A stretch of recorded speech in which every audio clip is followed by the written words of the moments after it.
Assalamualaikum warahmatullahi wabarakatuh dan salam sejahtera, salam ibu kandung suluh budiman. Kembali kita dalam rancangan podcast Kandung Budi Sanjung Lestari Syahnun Ahmad.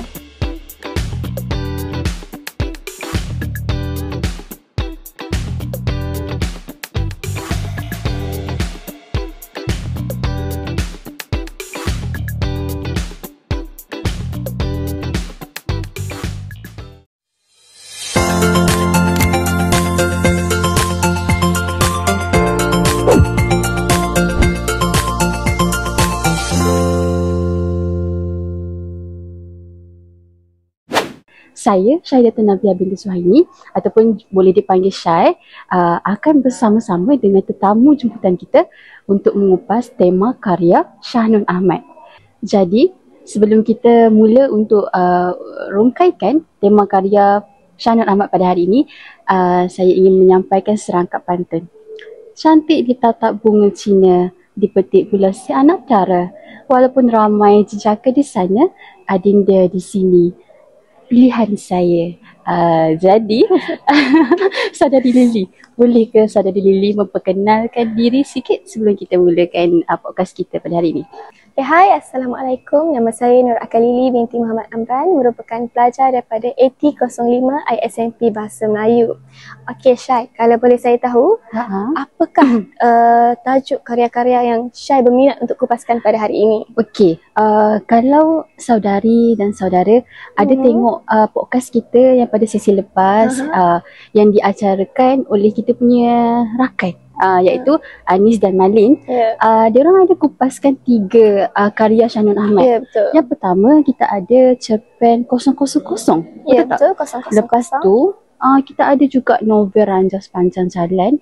Dan yang paling orang kata paling dibual-bualkan lah orang cakap kan, cerpen apa tu ni? Cerpen Ku Biarkan Angin Berlalu. Cerpen Ku Biarkan Angin Berlalu. Sebenarnya Lily, dalam banyak-banyak cerpen tu, saya paling tertarik dengan cerpen 000. Ya, betul. Pada awalnya saya membaca ataupun mendengar cerpen tu, saya macam mana nak sebut Sebab terlalu banyak sifatnya. Terlalu banyak sifatnya. Sampai kan saya tengok orang lain sebut pun tak habis bersifatnya. Betul. So macam mana? Sebenarnya cerpen ni berkisahkan tentang apa? Apa temanya? Tema yang boleh Lily ceritakan tentang cerpen 000 ialah tentang tema jati diri seorang yang lemah, di mana kita boleh lihat daripada watak Dol yang merupakan seorang penyanyi rock tetapi digilai oleh ramai peminat disebabkan oleh pengaruh barat yang dibawa oleh dia sendiri. Oh, maksudnya apa kaitan dia digilai oleh orang ramai dengan jati diri manusia yang lemah tu? Okey, apa yang saya boleh kupaskan, Dol ni merupakan seorang yang mudah terpengaruh. Contohnya, dia terpengaruh dengan budaya barat dari segi pemakaian dia. Contohnya, memakai singlet, memakai seluar berkoyak dan menampilkan dirinya dengan rambut gerbang yang panjang dan memakai anting-anting di telinganya. Oh, jadinya dalam apa yang Lily kupas tu, saya rasa ada 2 tema yang kita boleh timbulkan. Yang pertama, tema jati diri seseorang yang lemah. Okey. Lepas tu dengan Lily cakap tadi pengaruh budaya barat. Maksudnya apa yang dibawa tu mengeruhkan, betul tak? Dia macam membawa penampilan yang negatif kepada masyarakat. Ya, sebab kita kan Melayu kan. Kita ada pemakaian kita yang ruji, orang cakap kan. Kita selalu pakai pakaian yang sopan. Tapi disebabkan si Dol ni orang cakap berambut gerbang panjang, memakai anting-anting. Jadi tema kat sini kita nampak Dol ni merupakan seorang yang sangat mudah terikut trend. Betul tak? Dia sangat-sangat mudah terikut trend. Seterusnya ada lagi ke tema yang Dol ni bawa dalam cerpen ni? Okey Syed, dalam cerpen ini juga Syahnun Ahmad turut mengetengahkan pertembungan nilai antara golongan cerdik pandai dan juga golongan remaja. Okey, apa yang boleh saya kaitkan daripada tema yang diketengahkan oleh Syahnun Ahmad ini ialah walaupun Dol ni merupakan seorang pemuda yang digilai oleh ramai peminat dan menjadi kebanggaan orang ramai, tetapi dia merupakan seorang yang rapuh. Okay, kenapa saya cakap dia merupakan seorang yang mudah rapuh? Kerana Do ni apabila dia menerima kritikan daripada aku dan juga Diamond Kriko ya, dia mengambil daripada satu sisi yang positif di mana dia menerima kritikan tersebut dan orang kata mengambil sesuatu itu dijadikan sebagai, maksudnya dia terima dengan baik lah, walaupun dia macam dia punya perwatakan dia yang berselau koyak apa semua tu kan, tapi dia boleh nasihat daripada orang. Tapi apa nasihat ataupun apakah kritikan yang aku dan Diamond Kriko tu kritik lah si Dol tu sebenarnya? Menurut peristiwa dalam Shahnun Ahmad tu, aku mengkritik penampilan ataupun pemakaian Do ni yang mengikut-ikut budaya barat dan menunjukkan Do ni merupakan seorang yang tak ada nilai, walaupun di mata peminatnya dia seorang yang dibangga-banggakan, tetapi dia tak ada nilai dan kosong seperti yang disebut-sebutkan oleh Shahnun Ahmad dalam cerpen ini. Oh, macam tu maksudnya. Aku dan Diamond Kriko tu maksudnya dia orang berdua ni kritik pemakaian dia. Pemakaian si Dol tu sebab ikut kefahaman saya lah, maksudnya dia tak kata okey, kamu pakaian macam ni kamu hebat. Asalkan kamu tu ada ilmu, ada sumbangan pada sesuatu, yang itulah kan yang dikritik oleh Diamond Kriko. Aku dan Diamond Kriko tu tak nampak kelebihan lain dan video selain daripada digilai oleh orang minat sebabkan pemakaian dia, tapi tak memberi manfaat pada orang ramai. Lepas satu lagi tadi Lily ada cakap pasal kosong. Betul tak? Macam kita punya tema tajuk cerpen kita kan kosong. Terlampau banyak kosong. Jadi sebenarnya saya tanya apa maksud kosong tu? Okey, kenapa Shahnun Ahmad memilih angka 000 dalam cerpen ini? Kerana apa yang boleh saya cakap, ia melambangkan watak Dol itu sendiri, di mana Dol ni menunjukkan seseorang yang mudah hilang identiti, hilang hala tuju dan juga hilang rohani. Ia membawa maksud Dol ni manusia yang mudah hilang pegangan, contohnya terikut-ikut dengan budaya barat dan merupakan seorang yang mudah terpengaruh dan mudah dibentuk dan meniru gaya orang lain. Okey, maksudnya kesimpulannya kat sini cerpen 000 ni dia macam lagi banyak kosong tu makin banyak nilai makin banyak nilai betul, makin banyak nilai yang berkurang. Tadi Lily cakap dia tak ada jati diri, so zero jati diri, kosong jati diri. Apa lagi? Rohani pun tak ada. Apa lagi? So jadi makin banyak dia terpengaruh dengan budaya barat, makin bertambah kosong tu. Maksudnya kosong nilai dalam diri dia. Kita dah habiskan kupas tentang cerpen 000 tadi. Jadi okey, Lily nak kupas tentang karya mana satu lagi? Kita ada lagi dua kan? Karya yang menarik bagi Lily merupakan novel Ranjau Sepanjang Jalan.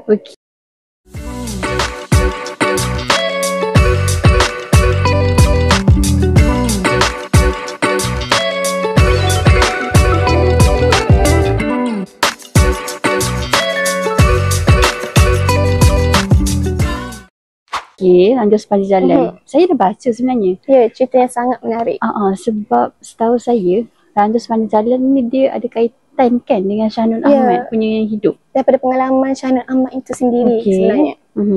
Jadi apa tema dia? Boleh kongsikan dengan penonton kita, mesti ramai nak tahu kan. Berdasarkan tema daripada novel Ranjau Sepanjang Jalan ini, banyak mengetengahkan tentang tema kesusahan, kemiskinan dan penderitaan sebuah keluarga, di mana keluarga itu terpaksa menanggung banyak penderitaan untuk meneruskan kelangsungan hidup mereka. Contohnya keluarga Lahumah dan juga Jeha. Jadi Lahumah dan Jeha tu watak yang dimainkan dalam. Mereka merupakan watak utama dalam cerita ini. Dan mempunyai 7 orang anak sebenarnya. 7 orang? Ya, betul. 7 orang. Siapa?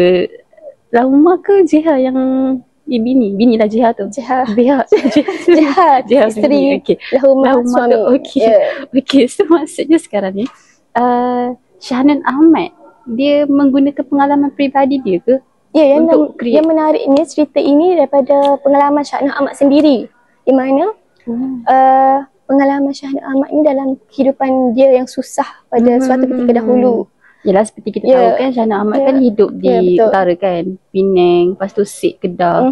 Kat sana kan banyak padi, sawah padi. Lepas tu kalau ada padi mesti ada tikus.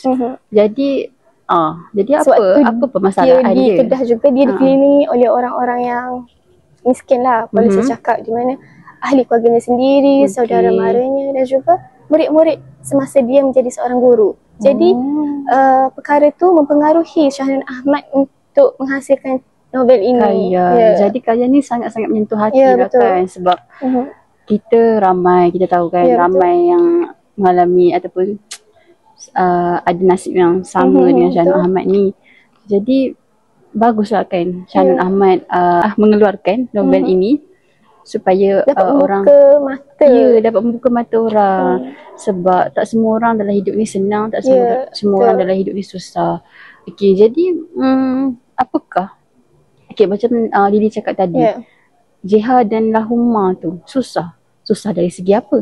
Okey, peristiwa Lahuma dan Jeha ni menjadi semakin, orang kata semakin sedih apabila Lahuma itu sendiri atau dipanggil suaminya sendiri meninggal dan menyebabkan Jeha ni terpaksa menanggung beban seorang diri dan menampung anak mereka yang ramai.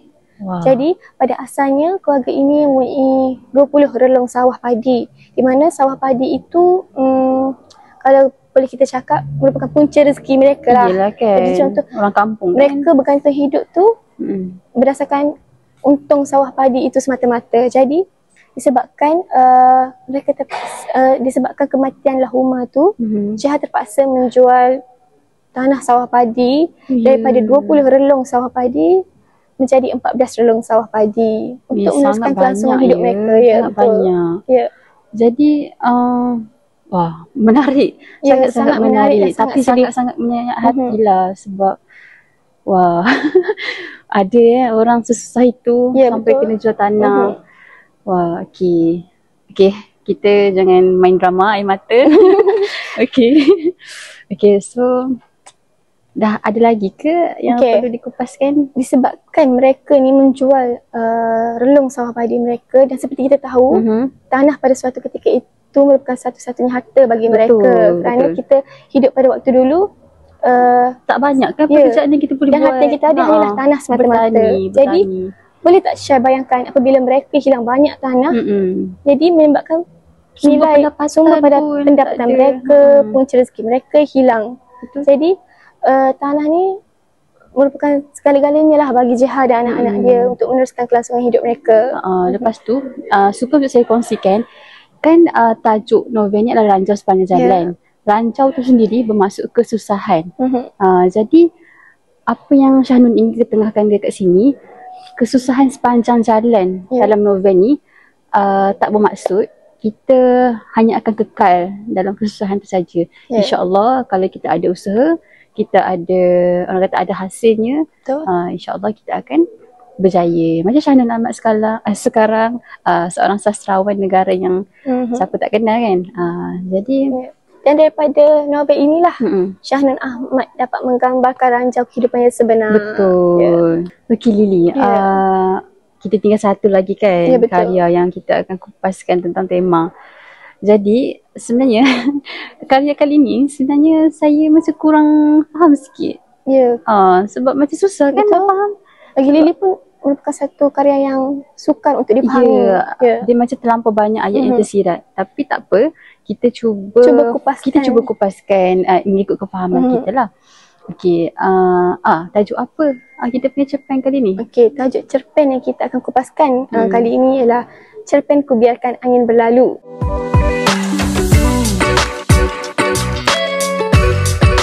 Ku Biarkan Angin Berlalu ni tajuk cerpen yang baru kan sebenarnya. Sebab dia buku yang baru kan, dalam buku mahkota tu dia silibus yang baru. Jadi mungkin tak ramai yang tahulah. Bukan banyak pemahaman. Jadi okey, tentang Ku Biarkan Angin Berlalu ni, kalau ikut kefahaman saya lah kan temanya, dia macam banyak main dengan angin dan ketentuan Allah. Maksudnya macam kalau ikut kefahaman saya, angin tu macam kepercayaan kepada agama. Ya, betul. Menurut kefahaman Lily pula, angin ni menjadi watak utama dalam cerpen ini kerana bagi narator dalam cerpen ini membincangkan bahawa angin ini merupakan satu ketenangan spiritual ataupun keagamaan lah. Dan dari situ narator dapat merasakan kehadiran Tuhan itu sendiri daripada kelembutan angin yang lalu. Dan dari situ narator dapat merasa keinsafan dalam diri dia dan dapat merasakan bahawa diri dia ni bukan seorang yang kecil dan kedil saja.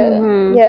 Tapi dia punya keinsafan tu tak kekal lama, betul tak? Sebab angin macam kita tahu nampak je macam sepoi-sepoi, tapi dia ada fasa-fasanya. Kadang-kadang tu dia boleh jadi ribut, betul tak? Betul. Dia boleh jadi ribut. Kalau macam dalam konsep kita ni, konsep akademik kita ni, ribut tu diklasifikasikan sebagai apa dalam cerpen ni?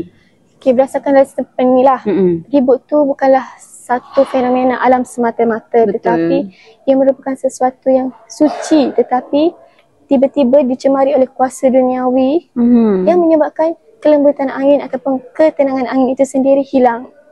Jadi narator dalam cerpen ini juga membincangkan bahawa angin ini tiba-tiba menjadi ribut apabila terdapat banyak penyalahgunaan kuasa, propaganda politik. Maksudnya dari segi kita punya pemimpin, betul tak? Ya, betul. Penyalahgunaan kuasa dari segi pemimpin lah, kalau kita boleh cakap. Banyaknya politik lah kan sekarang ni kan.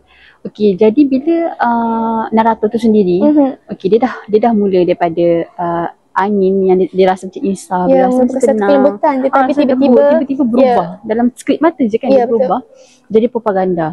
Okey. Jadi apa kesannya kepada narator tu sendiri?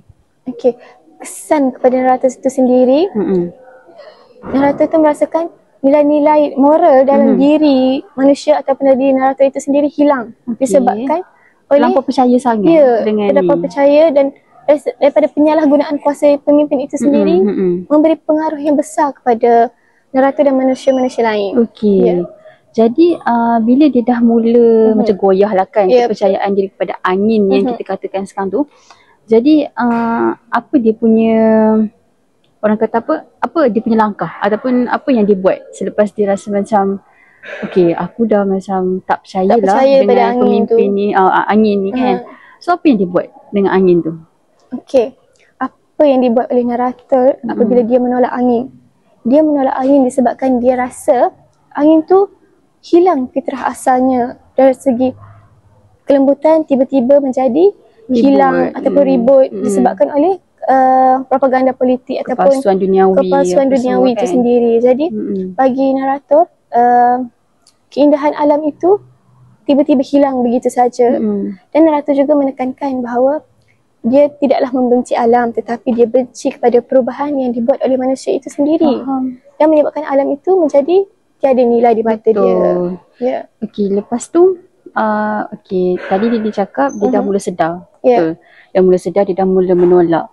Okey, lepas dia dah mula menolak, adakah dia berbalik kepada fitrah asalnya yang kembali, iaitu dia macam dia kan awalnya dia macam orang kata apa, berserah kepada Allah. Betul, dia menginsafi dia punya diri apa semua. Adakah dia berbalik kepada itu ataupun dia macam tak tahu nak buat apa?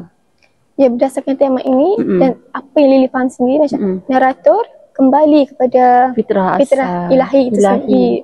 Kerana baguslah narator dan menolak kuasa palsu yang dia dapat lihat dari segi penolakan angin tersebut. Dan bagi narator juga dia berpendapat angin ini sebenarnya diperalat-alatkan dan menjadi sesuatu yang palsu di mata manusia apabila mereka terlalu tamak dan ingin menggunakan kuasa tu menyebabkan terlalu banyak berlaku propaganda politik. Okey, sebenarnya apa yang Syahnun Ahmad nak tekankan dalam cerpen ni, kita sebenarnya boleh je orang kata apa, fokus kepada duniawi, tetapi disebabkan terlampau taksub. Terlampau taksub dan menyebabkan manusia tu hilang nilai moral dan nilai mereka. Jadi benda tu akan menjadi sesuatu yang negatif sampaikan kita lupa kepada ilahi kita. Ya, betul. Menyebabkan berlaku ketidakadilan dalam alam. Betul. Sebenarnya kat sini Lily, Walaupun memanglah ketiga-tiga cerpen tadi, ketiga-tiga karya tadi, dia sebenarnya berbeza tema, betul tak? Berbeza tema. Tapi ada satu orang cakap pengajaran. Satu pengajaran yang Shahnun Ahmad nak kita pegang. Sebenarnya dia nak buka mata kita kepada apakah kesan pengaruh budaya barat pada diri kita dan pada masyarakat kita yang sekarang ni. Okey, sebagai contoh saya cakap untuk cerpen 000 tadi, dia cakap pasal kita remaja ataupun tak kisahlah berapa umur pun kita terlampau ikut ataupun terlampau taksub dengan trend daripada negara barat. Mudah terpengaruh. Ya, betul. Tak kisah. Kita macam dah tak ada rasa malu sebagai orang Melayu. Kita terlampau ikutkan trend. Jadi, Shahnun Ahmad nak tekankan kat sini, dia nak buka mata kita yang pengaruh budaya tu dah mula makan diri kita. Dan tak membawa apa-apa manfaat pada diri kita. Macam yang kedua pula iaitu novel Rancau Sepanjang Jalan pula, dia nak tekankan tentang kemiskinan. Maksudnya sekarang ni, okey, kalau para penonton sekarang ceklah dekat Google apa semua, cuba tengok kita punya tahap kemiskinan makin memburuk. Trendnya semakin meningkat, bukan semakin menurun. Tapi orang zaman sekarang, orang terlampau orang cakap apa, nak kejar kekayaan, tapi dia tak sedar sebenarnya apa yang dia dapat tu dah cukup dah. Dia cuma sebalik kekayaan mereka tu banyak lagi kemiskinan di belakang. Ya, sebab apa? Sebab dia tengok trend di TikTok, di Facebook dan sebagainya. Maksud, nampak tak? Dia ada kaitan pasal trend. Betul tak? 1 dan 2 tadi ada trend. Okey, yang ketiga pula Lily, macam mana? Dan cerpen yang ketiga yang dapat Lily simpulkan banyak mengetengahkan tentang kesucian ilahi dan kerosakan dunia yang dipenuhi dengan propaganda politik itu sendiri, dan banyak memberi kesan lah kepada masyarakat dari segi nilai-nilai moral yang semakin menghakis sekiranya perkara ini tidak diatasi lah. Tapi disebabkan apa? Pengaruh juga kan. Jadi apa yang Shahnun Ahmad nak tekankan sekarang ni, pengaruh itu sangat-sangat memberi impak, peranan besar. Ya, walaupun berbeza situasi, tapi pengaruh tu sangat-sangat memberi kesan yang tinggi lah. Okey. Okey, itu sahaja daripada kami. Saya rasa ada satu lagi sesi yang akan kami kupas dan akan dikendalikan oleh orang lain. Jadi, terima kasih kepada para penonton sebab sudi orang kata apa? Mendengar kami punya kupasan tentang Shahnun Ahmad ni. Jadi sampai jumpa lagi. Semoga para penonton yang tengok episod kali ni, sesi kali ni, akan tengok episod terakhir kami iaitu sesi keempat, iaitu sumbangan. Sumbangan Shahnun Ahmad dalam podcast Kandung Budi Sanjung Lestari Shahnun Ahmad. Sampai jumpa lagi. Bye. Agar mendekati nilai Islam dan memperhatikan yang memuatkan isu moral seperti seks, cinta terlarang, mengkritik tokoh intelektual yang